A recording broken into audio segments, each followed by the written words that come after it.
1856 को रिपील करता है, जिसका उद्देश्य कंसाइनी और एंडोर्सी को बिल ऑफ लेडिंग में मिले माल की प्रॉपर्टी के साथ साथ राइट ऑफ सूट और लाइबिलिटीज़ को ट्रांसफ़र करने के लिए हक देता है। मैं सर सबसे पहले तो इस बिल का इच्छा का, इसकी इंटेंट का समर्थन करता हूं, क्योंकि यह पुराने कॉलोनियल लॉ को दूर करने की दिशा में एक कदम है। लेकिन यह ऐसा लगता है कि ओल्ड वाइन इन न्यू बोतल है, क्योंकि मुझे लगता है अकेला कानून लाने से बात नहीं बनेगी, हमें कॉलोनियल माइंडसेट भी छोड़ना पड़ेगा। सर जैसे हमने आईपीसी, सीआरपीसी, एविडेंस एक्ट को बदल कर नए कानून तो लाए, लेकिन जो उनमें ऑफेंसेस और डेफिनेशंस हैं वो तकरीबन वही हैं जो लॉर्ड मैकॉले ने लिखी थी। तो सर हमें शरीर ही नहीं बदलना, हमें आत्मा भी बदलनी चाहिए। सर इसके साथ साथ हमें अंग्रेज़ों ने कुछ नाम दिए रेलवेज़ को, सड़कों को। एक दिल्ली में यहाँ नज़दीकी लेडिंग हार्डिंग मेडिकल कॉलेज है सर, वो उस टाइम के गवर्नर जनरल साहब की वाइफ के नाम से है, जिसका कि मेडिकल से कोई ताल्लुक ही नहीं था, आज भी वही नाम चला आ रहा है। सर यूके से हम बड़ी इकॉनमी बन गए हैं, लेकिन आज भी उनके एडमिनिस्ट्रेशन और कानून जैसे कि 1872 का इंडियन कंट्रैक्ट एक्ट या 1908 का सिविल प्रोसीजर कोड फॉलो कर रहे हैं, आज भी हम पर लागू है। सर मेरा समझ है कि पुराने कानूनों को रिपील करने से नहीं सर, उनको रिवाइज भी करना पड़ेगा साथ साथ। अब मैं इस विधेयक में जो कुछ कमियां मुझे नज़र आई, मैं उनके बारे में सरकार का ध्यान लाना चाहूँगा। सेक्शन 5 जो कि नया डाला गया, पहले नहीं होता था, उसमें सरकार को असीमित शक्तियां दे दी गई हैं कि वो कोई भी इस पे अपनी डायरेक्शन दे सकते हैं। मतलब कि मैरीटाइम शिपिंग पर पूरा कंट्रोल अब केंद्र सरकार का होगा। स्टेट गवर्नमेंट, स्टेटर्स, इंडस्ट्री स्टेक होल्डर्स को कोस्टल रीजन में पॉलिसी मेकिंग में कोई स्थान नहीं मिलेगा। सेक्शन 4(1)(4)(1) कमर्शियल फ्रॉड को इनडायरेक्टली वैधता देता है। सर इसमें कहा गया कि यदि माल शिप भी हुआ या ना हुआ हो उसको भूल जाइए, लेकिन बिल में लिख दिया तो वो माना जाएगा कि शिप हो गया। मतलब smuggling, black marketing, money laundering के हम खुले दरवाजे खोल रहे हैं जी। खासतौर पे वो छोटे एक्सपोर्टर या इंपोर्टर प्रभावित होंगे, क्योंकि उनके पास फ्रॉड के खिलाफ कोई लीगल रेमेडी नहीं होगी, क्योंकि सेक्शन 4(1) ये कहता है कि जो बिल पे लिख गया वो फाइनल है, चाहे वो एक्चुअली डिलीवर ना किया गया हो बाय द सप्लायर। सेक्शन 2 की मैं बात करूं, उसमें प्रावधान है कि कोई भी डिस्प्यूट या कॉन्ट्रैक्ट ब्रीच की सारी लीगल और फाइनेंशियल लायबिलिटी कंसाइनी की होगी। सारी लीगल और फाइनेंशियल लायबिलिटी कंसाइनी की होगी, कंसाइनर की नहीं होगी। भले ही गलती कंसाइनर की हो, भले ही गलती शिपिंग कंपनी की हो या सेलर की हो। ये छोटे व्यवसायियों, एसएमई, एक्सपोर्टर, इंपोर्टर के लिए बहुत ही दर्द भरा होगा। गलती कोई और करेगा, भुगतेंगे वो सर। ऐसा क्यों? इसको सरकार को दोबारा देखना चाहिए। सर हम रोज़ सुनते हैं, अखबारों में पढ़ते हैं कि फ्रेट शिपिंग कंपनी कुछ भी फ्रेट बढ़ा देती हैं। अब नया बिल आया ही था तो उस पर रेगुलेट करने के कोई प्रावधान भी साथ डाल देते हैं। किसी तरीके के रेगुलेट करने के, उनको सज़ा देने के, उनको जुर्माना करने के किसी तरीके के कोई प्रावधान इस बिल में नहीं है। मैं चाहूँगा सरकार उस पर भी नज़र रखे। सर हम भारत डिजिटल इंडिया की तरफ बढ़ रहा है।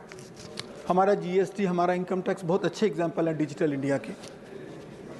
लेकिन यूके, यूनाइटेड स्टेट्स, यूके में इलेक्ट्रॉनिक बिल ऑफ लेडिंग है सर, लेकिन जिससे स्पीड भी बढ़ती है, सिक्योरिटी भी बढ़ती है, एफिशिएंसी भी बढ़ती है। लेकिन हमने ये प्रावधान इसमें भी नहीं किया स्पेसिफिकली। जब इतना कर ही रहे थे तो भारत तो इस चीज़ का अग्रणी है, तो हमने वो प्रावधान इसमें क्यों नहीं डाला? तो मैं इस पर भी निवेदन करूँगा सरकार से कि वो इस पर प्रावधान डालें। सर अंत में सिर्फ कानून के नाम और भाषा ही नहीं सर, उसकी आत्मा और सोच को भी बदलना पड़ेगा सर। तब हम चाहेंगे कि, तब समझ आएगा कि हम एक नई दिशा में बढ़ रहे हैं। भारत दिल से एक नई दिशा में बढ़ रहा है सर। मैं अंत में कुछ पंक्तियों के साथ ख़त्म करूंगा। नज़र को बदलो तो नज़ारे बदल जाते हैं, नज़र को बदलो तो नज़ारे बदल जाते हैं, सोच नहीं हो तो सितारे बदल जाते हैं, सोच नहीं हो तो सितारे बदल जाते हैं, कश्तियाँ बदलने की ज़रूरत नहीं है, कश्तियाँ बदलने की ज़रूरत नहीं है, दिशा बदलो तो किनारे बदल जाते हैं, दिशा बदलो तो किनारे बदल जाते हैं। धन्यवाद महोदय। धन्यवाद माननीय अशोक कुमार मित्तल जी। माननीय श्री संतोष कुमार पी, माननीय Shri Santosh Kumar P not present. माननीय श्री हरीश बिरान नॉट प्रेजेंट। माननीय श्री ए रहीम नॉट प्रेजेंट। माननीय श्री मस्तान राव विडा। Thank you, sir. Thank you for giving me this opportunity on behalf of my party, Telugu Desam Party, and our leader, Nara Chandrababu Naidu. Once again, thank you to give me this opportunity to speak on the forward-looking Bill of Lading Bill 2024. Under the transformational leadership of our Honorable Prime Minister Sri Narendra Modi ji, India is steadily becoming a global maritime hub. This bill is another brick in the foundation of Vikasit Bharat, replacing colonial-era Indian Bills of Lading Act of 1856. So, through this reform, digital documentation of cargo rights will enhance traceability and reduce fraud.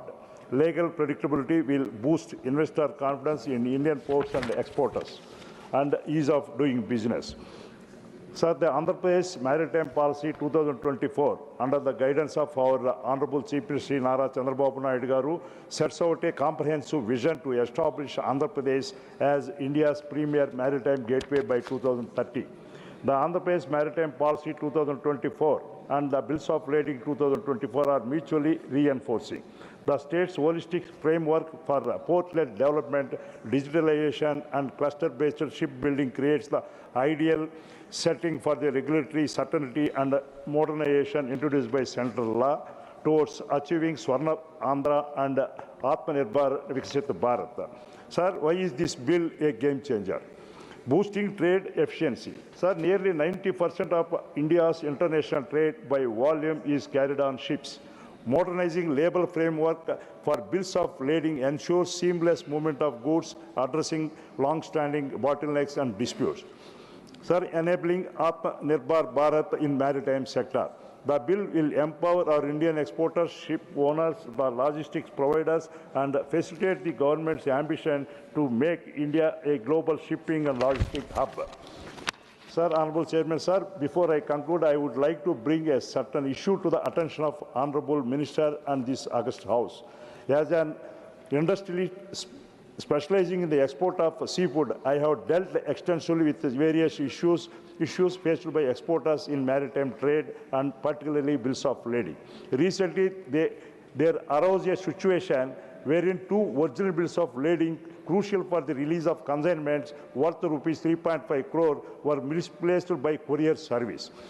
Despite offering an indemnity bond and a bank guarantee, which are accepted global norms, the shipping liner imposed unreasonable and excessive conditions, eventually forcing the exporter, that is my company, sir, to deposit 130% of the consignment's value in cash, an amount locked for over 15 months. Such arbitrary practice undermines the spirit of this reform and pose serious liquidity and operational risk to the genuine exporters. I urge the ministry to ensure that under this new law and subsequent legislations, exporters are protected from the arbitrary practices and that shipping liners adopt transparent and reasonable processes for the issuance of duplicate bills of lading when genuine loss occurs. Respected Chairman, sir, so on behalf of my party, Telugu Desam Party, I wholeheartedly support the Bills of Lading Bill 2024. Thank you, sir. Thank you. Mani Sri Ravi Chandra Vaddi Raju. You will speak in Telugu. Telugu, sir. Thank you, sir. ఈరోజు మాకు bill of landing 2025 పై మాట్లాడే అవకాశం కల్పించినందుకు ముందుగా ధన్యవాదాలు తెలుపుతున్నాను. ఈ బిల్లును మన పోర్ట్ల శాఖ మంత్రి సర్బానంద్ సోనోవాల్ గారు ప్రవేశపెట్టారు. ఈ బిల్లును నిజంగా కూడా మేము ఆనందంగా సపోర్ట్ చేస్తున్నాం. మా తెలంగాణ తీరరహితమైన రాష్ట్రమైన ట్రేడ్ విషయంలో మాత్రం రాష్ట్రం బాగా ముందుంది. ఐటీ, ఫార్మా, టెక్స్టైల్ రంగాలు మరియు గ్రానైట్ రంగాల్లో కూడా ఎన్నో దేశాలకు ఎగుమతి చేస్తుంది. అటువంటిది ఈ బిల్లో ఉన్న సవరణలు తెలంగాణకు దేశానికి ఎంతో ఉపయోగపడతాయని నేను నమ్ముతున్నాను. ఈ బిల్లులోని ముఖ్యాంశాలు క్లాస్ 2 ప్రకారం బిల్ ఆఫ్ ల్యాండింగ్లో ఉన్నట్టు పేరుండే వ్యక్తికి అన్ని హక్కులు బాధ్యతలు వస్తాయి. అంటే ట్రేడ్ కాస్త సూటిగా నేరుగా జరగబోతుంది. క్లాస్ 4 ద్వారా నిజమైన డాక్యుమెంట్స్ ఉన్నవారికి న్యాయపరంగా రక్షణ లభిస్తుంది. మోసాలను అడ్డుకునేందుకు ఇది బాగుంటుంది. క్లాస్ 5 కేంద్ర ప్రభుత్వానికి మార్గదర్శకాలు ఇవ్వాలనే అధికారం ఇస్తుంది. 1856 నాటి పాత చట్టాన్ని రద్దు చేసి కొత్త అవసరాలకు తగ్గట్టుగా ఈ చట్టం రూపొందించబడింది. మన పోర్ట్ల శాఖ చెప్తుంది 2023-24లో 1.25 టన్నులు కార్గో ద్వారా దాదాపు 10 మిలియన్ ఎక్స్పోర్ట్ చేయడానికి మా తెలంగాణ రాష్ట్రం నుంచి ఎక్స్పోర్ట్ జరిగింది. పోర్ట్ల ద్వారా అంటే మన దేశ వాణిజ్యానికి ఇది ఒక గొప్ప మైలురాయి. తెలంగాణకు మన రాష్ట్రంలో 2023-24 $10 బిలియన్ల ఎక్స్పోర్ట్ చేసింది. హైదరాబాద్, వరంగల్, కరీంనగర్ లాంటి పట్టణాల్లో ఉన్న లక్షల ఎంఎస్ఎంఈ విదేశీ మార్కెట్లకు చేరేందుకు సముద్ర మార్గాన్ని ఉపయోగిస్తున్నాయి. ఫార్మా కంపెనీలు మాత్రమే కాదు, చిన్న పరిశ్రమలు, డాక్యుమెంట్లు, తర్వాత డాక్యుమెంట్ల క్లారిటీ, హక్కుల స్పష్టత వల్ల ఎంతో ఉపయోగం జరుగుతుంది. విశాఖపట్నం, చెన్నై పోర్ట్ల ద్వారా మన సరుకులు త్వరగా వెళ్లేలాగా మారుతుంది. 1-2 ఆందోళనలు ఇప్పుడు ప్రపంచవ్యాప్తంగా ఈ బిల్ ఆఫ్ ల్యాండింగ్ ఎక్కువగా వాడుతున్నారు. ఇది హైదరాబాద్ ఐటీ కంపెనీలు ఉన్నాయి కాబట్టి ఈ బిల్లో ఈ బిల్కు ప్రాధాన్యత ఉండాలి. చిన్న ఎగుమతిదారుల లాయర్లతో దగ్గర నడవడానికి అంత ఖర్చు పెట్టే పరిస్థితి లేదు కాబట్టి క్లాస్ 4 కింద ఫ్రాడ్ నిరూపించాల్సిన భారాన్ని షిప్ మాస్టర్ కింద వేయడం సమస్యల దాకా దారితీస్తుంది. చాలా ఎంఎస్ఎంఈకి ఈ బిల్లుపై అవగాహన లేదు. తెలియని చట్టం వాళ్ళకు ఉపయోగం కాకపోవచ్చు. కానీ తెలంగాణ ఎగుమతిదారులు ఎక్కువగా యుఎస్ఏ, యుఏఈ నాన్ నెగోషియబుల్ వే బిల్స్ వాడతారు. వీటిని ఈ బిల్లులో గుర్తించలేదు. తెలంగాణ తరఫున కొన్ని సూచనలు. ఈ బిల్కు చట్టబద్ధత గుర్తింపు ఇవ్వాలి. మన హైదరాబాద్ ఐటీ పార్కులను ప్రతిబంధ దీనికి వాడుకోవచ్చు. ఫిక్కీ లాంటి సంస్థల ద్వారా శిక్షణ, అవగాహన కార్యక్రమాలు నిర్వహించి ఎంఎస్ఎంఈకి వివరంగా చెప్పాలి. చిన్న ఎగుమతిదారుల కోసం ప్రత్యేకంగా ట్రిబ్యునల్ ఏర్పాటు చేయాలి. కేసుల కోసం కోర్టుల చుట్టూ తిరగనవసరం లేకుండా వే బిల్స్ కూడా గుర్తించాలి. ఇది చాలా మంచి చిన్న వ్యాపారుల కోసం ఉపయోగపడుతుంది. Hyderabad dry port, regional ring road వంటి ఈ బిల్లుతో అనుసంధానించాలి. అప్పుడు నిజంగా కూడా లాభం. హైదరాబాద్లో ముఖ్యంగా ఫార్మాసిటికల్, టెక్స్టైల్స్, ఐటీ రంగం కాకుండా గ్రానైట్ రంగాల్లో కూడా ఉన్న సంస్థలకి ఇది ఒక డాక్యుమెంటేషన్ ప్రక్రియలు వేగవంతం చేయడం ద్వారా ఎంతో మేలు చేస్తుందని, ఖచ్చితంగా కూడా ఇది హైదరాబాద్లో ఒక డ్రైపోర్ట్ రావాలి. హైదరాబాద్ రీజనల్ రింగ్ రోడ్ వంటి ప్రాజెక్టులు మరియు బిల్లును మరింత ఉపయోగకరంగా కూడా మారుస్తాయి అని చెప్పేసి చెప్తూ, ఈ బిల్లు ద్వారా మన దేశ వాణిజ్య విధానాలు ప్రపంచ ప్రమాణాలకు దగ్గరగా వెళ్తున్నాయి. తెలంగాణ వంటి ఎగుమతులు ఆధారిత రాష్ట్రానికి ఇది ఒక పెద్ద ఊపిరిలా ఉంటుంది. ఎంఎస్ఎంఈకి బలం ఇస్తుంది. ఉద్యోగ అవకాశాలు పెరుగుతాయి. ట్రేడ్ డాక్యుమెంట్లపై నమ్మకం కుదురుతుంది. ఇది ఒక మంచి బిల్లుగా మేము భావిస్తూ మా కేసీఆర్ గారు ఈ బిల్లును ఖచ్చితంగా మా బీఆర్ఎస్ పార్టీ సపోర్ట్ చేస్తాం. Thank you. माननीय सदस्यगण, इस बिल पर बोलने के लिए कुल माननीय 15 सदस्यों ने अपने नाम दिए थे. मैंने सबका नाम पुकारा. कुछ लोग अनुपस्थित थे. अगर उनमें से कोई मौजूद हो, पुनः मैं उनका नाम ले रहा हूं, बोलना चाहे तो बोल सकते हैं. माननीय श्री नीरज डांगी, माननीय श्री पी विल्सन, माननीय Shri Niranjan विसी. Thank you, Honorable Deputy Chairman sir, for giving me scope to speak on the bills of the bills of Lading Bill 2024. While this legislation seeks to repeal the colonial era Indian Bills of Lading Act 1856 and modernize our maritime legal framework, it is imperative that we examine it both in letter and spirit. Modernization must not come at the cost of accountability, equity, and legal clarity. Section 4, Clause 1 of this bill allows a bill of lading to be treated as valid even when goods have not been shipped. This opens the door to fake bills, fraudulent trading, and hawala type transactions. Sir, the Section 2 puts the entire liability on the consignee, even when the fault lies with the shipper or the carrier. This is highly unjust, especially to MSME and exporters. Sir, Section 5 gives the central government sweeping powers to issue direction for carrying out the purpose of this act. This provision is vague and may result in over-regulation or politically motivated interference in shipping contracts and contrary to principle of federalism. Sir, the bill is silent on freight pricing mechanism, allowing large shipping companies to arbitrarily inflate freight charges. Sir, in relation to the state of Odisha, I would like to demand inclusion of regional digital infrastructure support provision for a digital maritime documentation hub in relation to the state of Odisha with a focus on Paradip Port and Dhamra Port. Include a clause for mandatory training program for small exporters, freight forwarder and port workers in states like Odisha. And to add a provision to integrate the electronic bill of lading system with Inland Waterways Authority of India, especially National Waterway 5 in Odisha. Sir, to mandate that the electronic bill of lading platform support regional language, like especially Odia, to ensure inclusivity, and create a statutory port logistic digital monitoring cell at Paradip Port and Dhamra Port to track implementation, redressal, and compliance of e-bill provisions.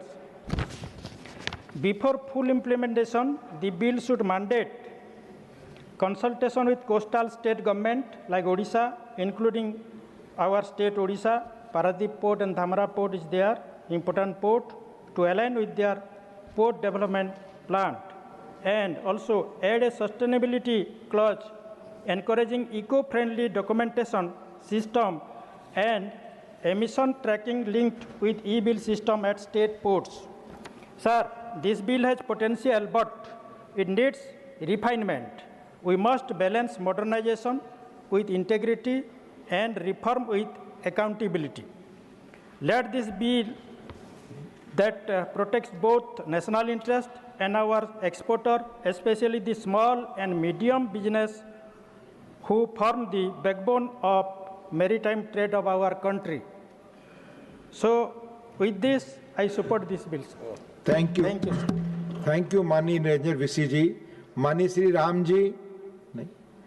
Mani Sri Santosh Kumar P, अनुपस्थित. Mani Sri Haris Biran, अनुपस्थित. Mani Sri A. Rahim, अनुपस्थित. माननीय मंत्री सर्बानंद सोनोवाल जी to reply the discussion.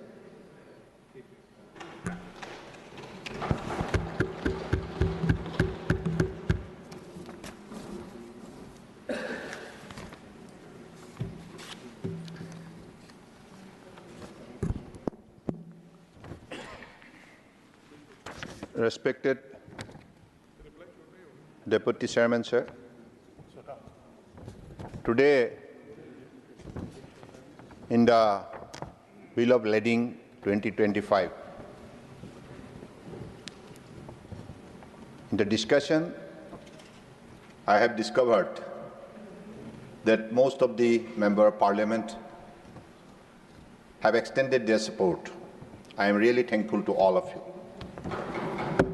Namely, Shambhu Sharan Patel ji, Medha Raghunatha Reddy ji, Dr. M. Thamburadai ji, Arun Singh ji, Dr. Ajit Madhavrao Gopsade ji, Dr. Ashok Kumar Mittal ji, Mastan Rao Yadav Reddy ji, Ravi Chandra Bediraju ji, Niranjan Bishi ji. As you all know, because after going through your details, observation, species, it has been revealed the fact of happening in this particular ministry. Under the dynamic leadership of Honorable Prime Minister Narendra Modi ji, in the last 10 years, 11 years' time, whatever success stories are being created, it is exemplary. If we make the comparison of the data, this data is not developed by our agency. It is developed by international impartial agency. So, in this particular data, this has been revealed the fact that how, since 2014, this ministry's vision plan has been developed, particularly under the able guidance of Honorable Prime Minister. Sagarmala program was undertaken, and more than 805 numbers of projects in consultation with all the stakeholders, that is the coastal state and union territories. 805 numbers of projects has been identified and targeted to implement it within a span of 20 years, and by spending more than 5.5 lakhs crore. So in this last 10 years' time, whatever vertical was set to bring freshness and energy to this ministry and its activities and approach. First of all, under Sagarmala program, it was targeted to make all the port modernization, mechanization, digitization, to develop its capacity and also for the sustainable quality operation of the ports, and to make it a world-class level of ports, particularly in terms of handling the cargo, because that is the key to this ministry. As you all know, we handle more than 90% of the EXIM cargo by volume, 70% by value. We have a huge responsibility. We being the largest transporter of the country, we have to perform it effectively within a time frame. That is why the modernization was most demanding part to get the entire operational procedure qualitative and also satisfactory to the global operators. Then port-led connectivity enhancement. Earlier, there was no connectivity, particularly without railway network, roadway network, it is impossible. And with the presence of all the concerned ministries, particularly Ministry of Finance, Customs, Immigration, etc., etc. So all being properly synchronized, as a result, it was being operated in a very, very integrated approach. That was done effectively, and ultimately all the major ports of the countries are being well connected with railways and roadways and with other relevant agencies, offices available within the port's premises. Then port-led industrialization. The item which was meant for global market, that is to be manufactured close to the ports so that connectivity can be well developed, and also time can be saved and targeted destination can be arrived within a targeted or stipulated time frame. Then coastal community development. All the coastal communities, their employment, their entrepreneurship, their skill development, and also the fishermen's interest. So these are all being effectively addressed. Then there was coastal and inland waterways. Coastal shipping, inland waterways, these are also one of the very, very important area where you need a lot of attention to give and ultimately to be well connected with coastal as well as inland, so that like cargo from both sectors can be well connected and also that could be transported to the global market. So this is the way in the last 10 years' time, all being effectively implemented. As a result, we could able to develop our capacity of handling cargo. I want to cite out some example.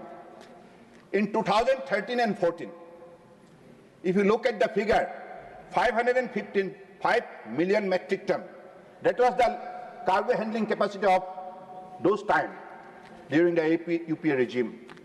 But in the last 10 years, if you look at the figure, it went up to 855 million metric ton. That is the massive growth. Then let us come to the other sectors.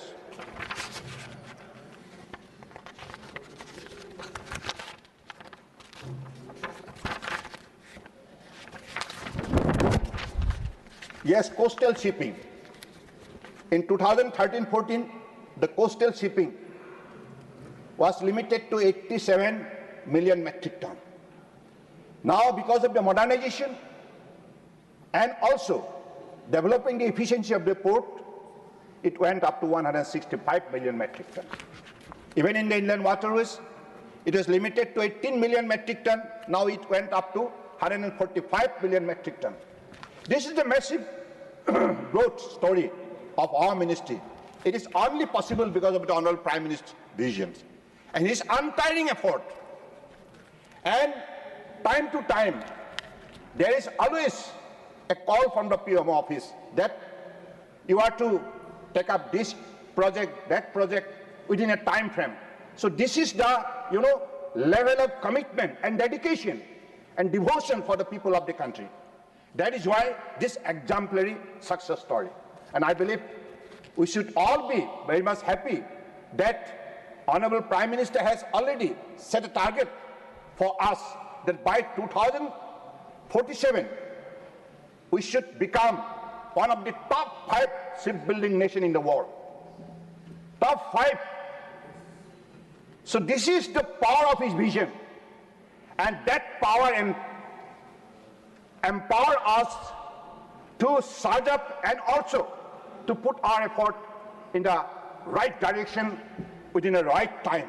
So this is the, I believe, where Honorable Prime Minister is inspiring the whole nation.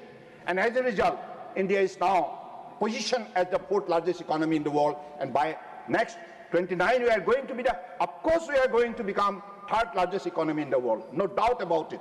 Because every ministry, day and night, is working hard with best of their sincerity and best of their performance.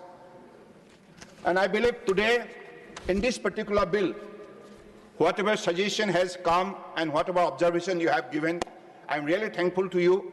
But I want to clarify some of the points raised by some members, particularly digitized bill of lading, electronic, that's an e-bill.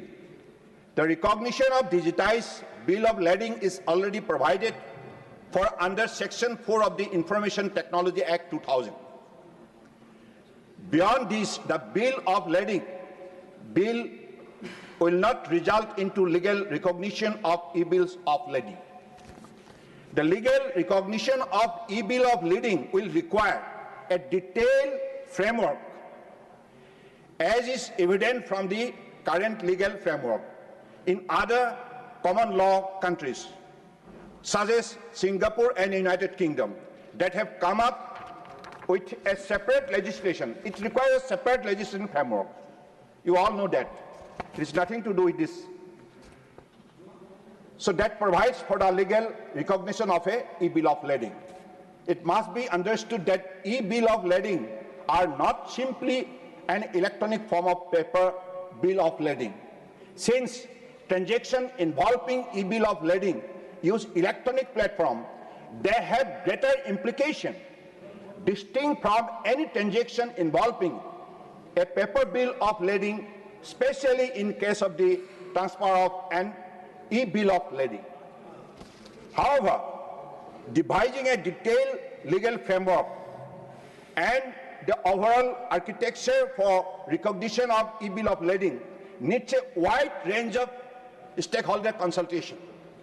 Because whatever we have brought, the idea in the form of the bill, it was done after going through detailed stakeholder consultation. Not only with the bank or market players, but also with the technical expert who understand the implication of electronic transaction involving e-bill of lading. So I believe this is the way we are to proceed for the future course of action.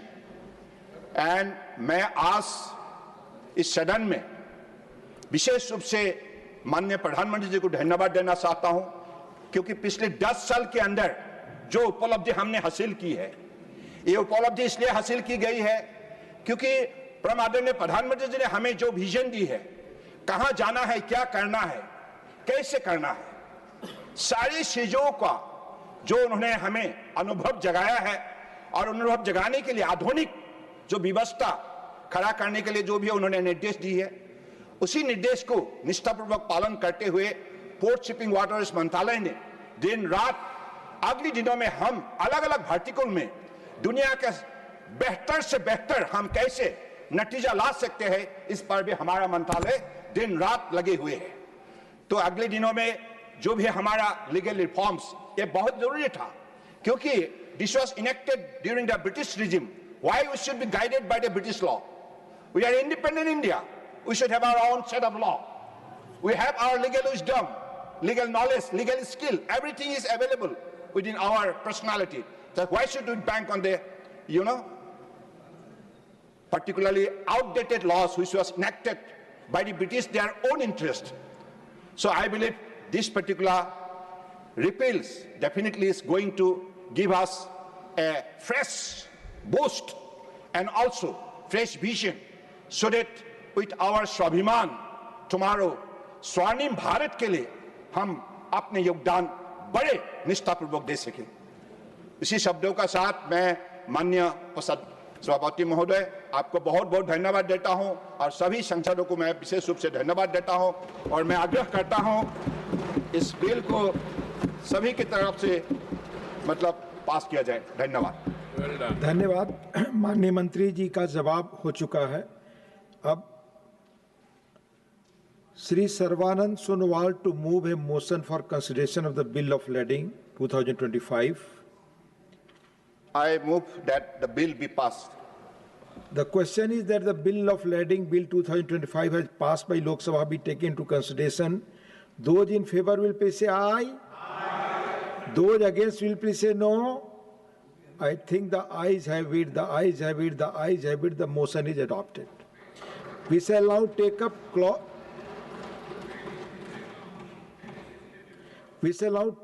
clause by clause consideration of the bill.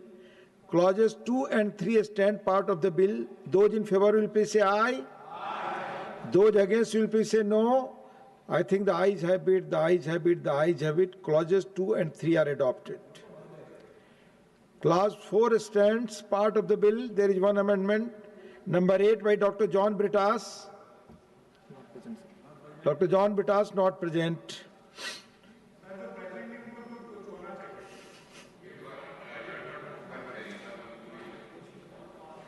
I shall now put clause 4 to vote. Those in favor will please say aye. Aye. Those against will please say no. I think the ayes have it, the ayes have it, the ayes have it. Clause 4 is adopted. Insertion of new clause 4A. There is one amendment for insertion of new clause 4A. Number 1 by Dr. V. Sivadasan. Not present. Clause 5 stands part of the bill. There are 2 amendments. Number 2 by Dr. V. Sivadasan. Not present. Number 9 by Dr. John Britas. Not present. I shall now put the amendment. No. Clause 5, sir. Clause 5. Clause. I shall now put clause 5 to vote. Those in favor will please say aye. Aye. Those against will please say no. I think the ayes have it, the ayes have it, the ayes have it. Clause 5 is adopted. Clause 6 stands part of the bill. There is one amendment. Number 10 by Dr. John Britas. Not present.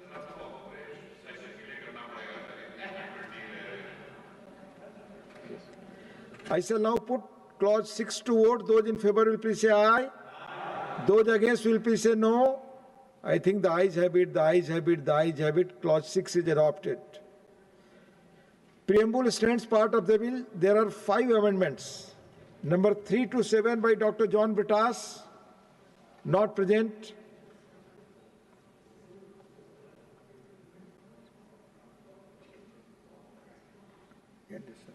I shall now put the preamble to vote. Those in favor will please say aye. Those against will please say no. I think the ayes have it, the ayes have it, the ayes have it. The preamble is adopted. The clause 1, the enacting formula and the title stand part of the bill. Those in favor will please say aye. Those against will please say no. I think the ayes have it, the ayes have it, the ayes have it. The clause 1, the enacting formula and the title are adopted. Shri Sarvanand Sonowal ji to move that the bill be passed. Sir, I move that the bill be passed. Motion moved that the bill be passed. The question is that the bill be passed. Those in favor will please say aye. Aye. Those against will please say no. I think the ayes have it, the ayes have it, the ayes have it. The bill is passed.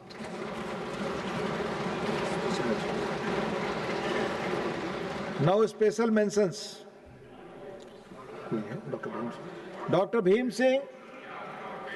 Dr. Bhim Singh ji. Dr. Bhim Singh not present. Sri R. Dharmar not present. Dr. Ajit Madhav Rao Gopchade demand for framing the necessary rules to regulate matrimonial websites. धन्यवाद सभापति महोदय. Subject is demand for framing of necessary rules to regulate matrimonial websites. Bharat में विवाह के संबंधित वेबसाइटों ने सफलता प्राप्त की है. ये प्लेटफॉर्म लोगों को उनके स्थान, पेशे, रुचियों के आधार पर साथी खोजने में सहायता प्रदान करते हैं. परंतु बिलासपुर, छत्तीसगढ़ से एक व्यक्ति को भोपाल साइबर क्राइम ब्रांच ने एक वैवाहिक धोखाधड़ी के मास्टरमाइंड के रूप में गिरफ्तार किया है, जिसने पूरे देश में लगभग 500 लोगों को ठगा है. आरोपी ने 6 नकली वैवाहिक वेबसाइटें बनाई और संचालित की, जो शादी की व्यवस्था के नाम पर अनजान अविवाहित लोगों से बड़ी रकम वसूलने के लिए उन्हें धोखा देता था. एक अलग मामले में पुणे पुलिस ने जम्मू और कश्मीर के एक व्यक्ति को गिरफ्तार किया है, जिसने एक वैवाहिक वेबसाइट का उपयोग करके पुणे की एक महिला से संपर्क कर उसका यौन शोषण किया.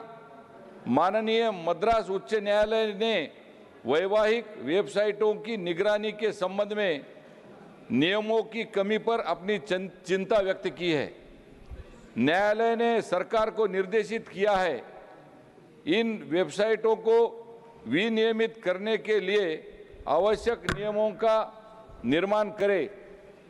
धोखाधड़ी करने वालों पर नियंत्रण पाने के लिए पूर्व विवाह या तलाक जैसे महत्वपूर्ण तथ्यों को छिपाने पर कठोर दंडात्मक कार्रवाई के उपाय भी लागू करने की आवश्यकता है.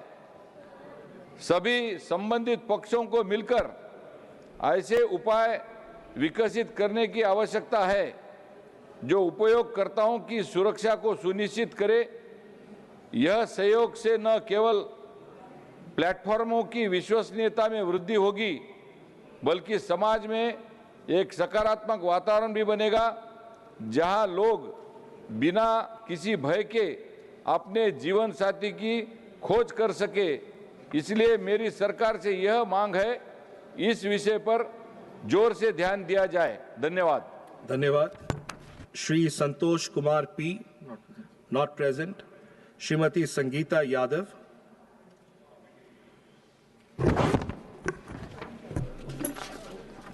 माननीय उपसभापति जी, आपका बहुत बहुत धन्यवाद कि आपने मुझे स्पेशल मेंशन में बोलने का अवसर दिया. मैं केंद्र सरकार द्वारा सहकारी क्षेत्र में विशेष रूप से चीनी मिलों के सुदृढ़ीकरण हेतु उठाए गए कदमों के लिए सहकारिता मंत्रालय की बहुत सराहना करती हूँ और आभार प्रकट करती हूँ. पिछले 5 वर्षों में लगभग 1100 से अधिक सहकारी चीनी मिलों को एथेनॉल उत्पादन से जोड़ने, वित्तीय सहायता प्रदान करने तथा ERP प्रणाली के तहत डिजिटलीकरण के प्रयास किए गए हैं. इससे किसानों की आय में वृद्धि हुई है. गन्ना मूल्य भुगतान की प्रक्रिया में भी पारदर्शिता आई है. हालांकि मैं सरकार से ये अपील करती हूँ, निवेदन करना चाहती हूँ कि पूर्वी उत्तर प्रदेश और उत्तरी बिहार, जहाँ बड़ी संख्या में गन्ना उत्पादक किसान सहकारी मिलों पर निर्भर हैं, वहाँ इस दिशा में अभी और ठोस कदम उठाए जाने की आवश्यकता है। इन क्षेत्रों की मिलें संसाधनों की कमी, तकनीकी पिछड़ेपन और पूंजी निवेश की कमी से जूझ रहे हैं। इसलिए मैं आपके माध्यम से सरकार से अनुरोध करती हूँ कि इन क्षेत्रों के लिए पूर्वी उत्तर प्रदेश और बिहार के लिए विशेष योजनाएं, वित्तीय पैकेज सुनिश्चित किए जाएं। धन्यवाद। Thank you. Shri Neeraj Dangi, not present. Dr. Kalpana Saini ji.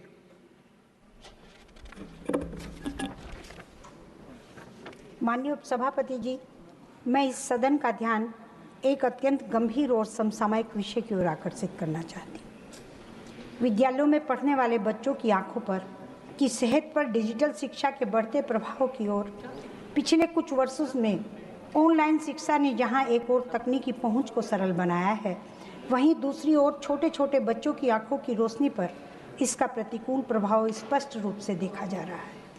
हाल ही में प्रकाशित कई रिपोर्ट्स दर्शाती हैं कि विद्यालय के विद्यार्थियों में निकट दृष्टि दोष और आंखों में थकान की शिकायतें तेजी से बढ़ रही हैं।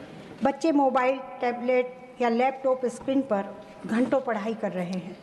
यह केवल उनकी आंखों की सेहत को ही नहीं, बल्कि उनकी मानसिक स्थिति, नींद की गुणवत्ता, एकाग्रता और शारीरिक विकास को भी प्रभावित कर रहा है। इस स्थिति में मेरी सरकार से अपील है आपके माध्यम से कि स्कूलों में नियमित नेत्र परीक्षण की व्यवस्था सुनिश्चित की जाए, डिजिटल होमवर्क के लिए समय सीमा निर्धारित की जाए, ऑफलाइन वैकल्पिक अध्ययन सामग्री हर बच्चे को उपलब्ध करवाई जाए। विशेषकर ग्रामीण क्षेत्रों में अभिभावकों और शिक्षकों के लिए जागरूकता कार्यक्रम चलाए जाएं, ताकि वे बच्चों की आंखों की देखभाल के लिए जरूरी कदम उठा सकें। अंत में मैं आपके माध्यम से सरकार से आग्रह करती हूं कि वह एक राष्ट्रीय नीति के माध्यम से इस दिशा में ठोस कदम उठाए, जिससे हम अपने देश के भविष्य, हमारे बच्चों की आंखों की रोशनी और संपूर्ण स्वास्थ्य की रक्षा कर सकें। धन्यवाद। धन्यवाद। Doctor Bhim Singh ji.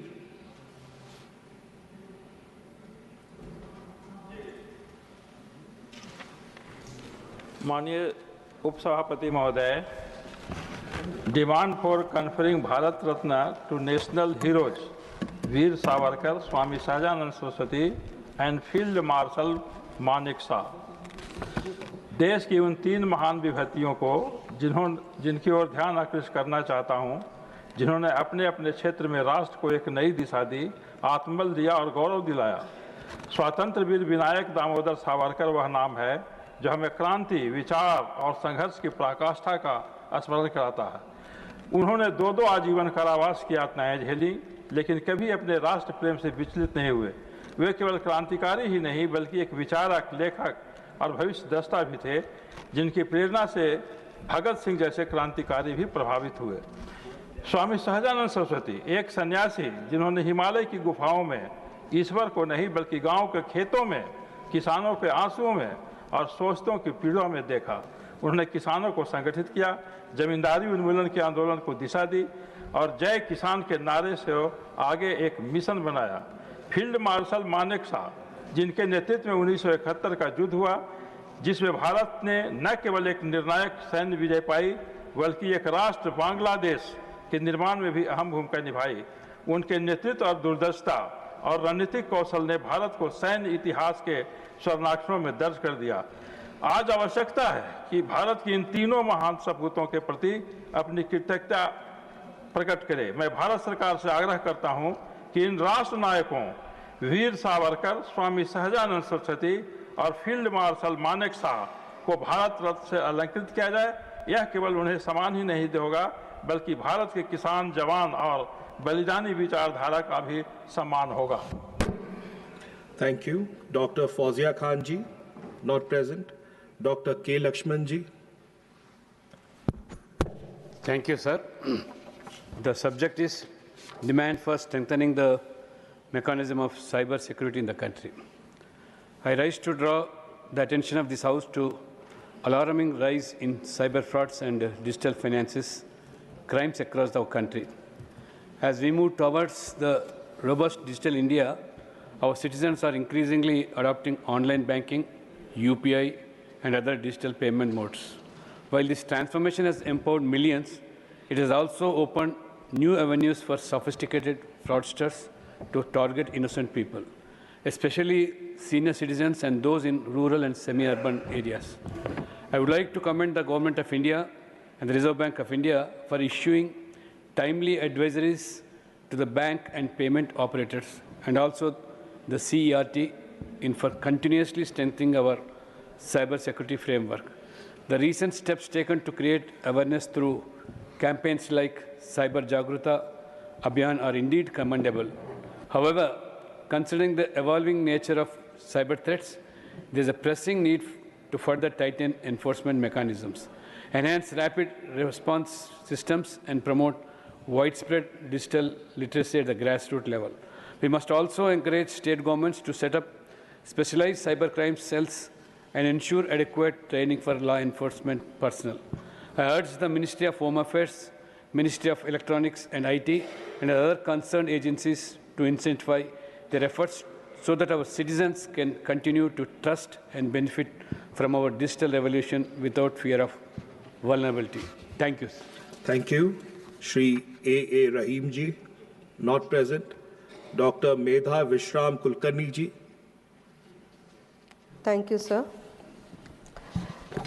Sir, my subject is need for cancer prevention and treatment measures in rural areas of Maharashtra. Sir, I rise to draw the attention of government to an alarming public health concern emerging from Hingoli district in Maharashtra.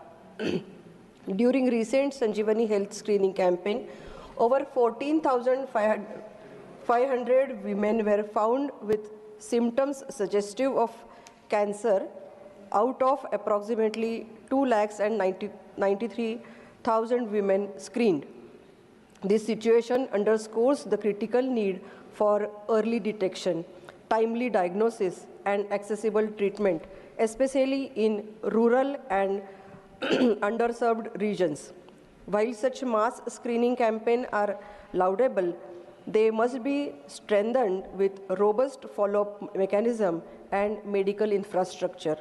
I urge the government to consider the following immediate measures.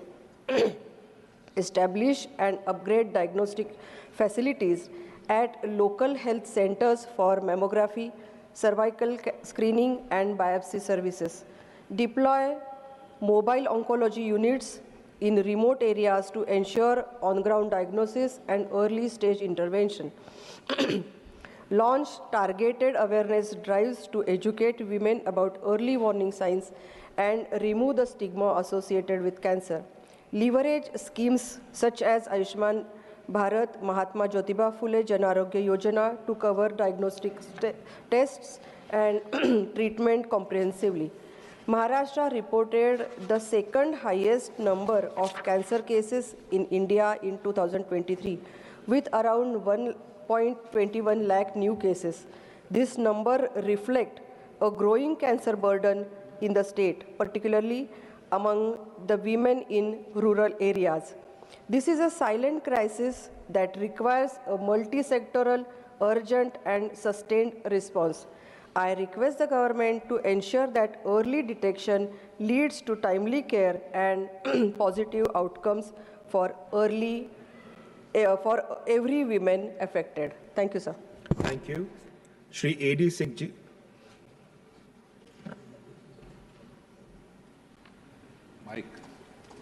Microphone, please. Concern over poor health infrastructure for elderly population, particularly in rural areas in the country. A recent study published in the Lancet Regional Health Southeast Asia highlights significant healthcare access challenges for India's elderly population, revealing that older adults travel an average of 14.5 kilometers for routine outpatient care and nearly 44 kilometers for inpatient hospitalization. Using data from longitudinal aging study of India 2017-18 covering over 32,000 individuals aged 60 and above, the findings emphasize a stark urban-rural divide and pinpoint distances as a critical barrier to both routine and emergency care for India's rapidly aging demographic. Across India, older adult journeys 14.5 kilometers for outpatient visits and 43.6 kilometers for hospital admissions on average. When facility lie within 10 kilometers, 73% of seniors attend outpatient appointments and 40% proceed with inpatient care. Beyond 30 kilometers, outpatient attendance falls to 10%. Approximately 95% of older patients rely on private vehicles, while only 5% use ambulances, regardless of their places of residence. Urban seniors typically find healthcare within 10 kilometers, whereas rural elders travel about 28 kilometers for the same outpatient services. For inpatient care, rural journeys average nearly twice the distance of urban trips, exacerbating delays and risks associated with chronic conditions. In hilly and remote states such as Nagaland, Mizoram, and Himachal Pradesh, more than one-third of older adults travel over 60 kilometers for hospitalization. These insights call for targeted intervention to bridge geographic gaps by strengthening local health infrastructure, community transport, and empowering community health workers, particularly in underserved rural regions. I urge upon the government to re-evaluate the healthcare infrastructure and policies to better accommodate the need of the aging population. Thank you. Thank you. Shri Mayank Kumar Naik ji. Thank you, Sabha.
माननीय सभासदों, माननीय सभापति जी, नमस्कार।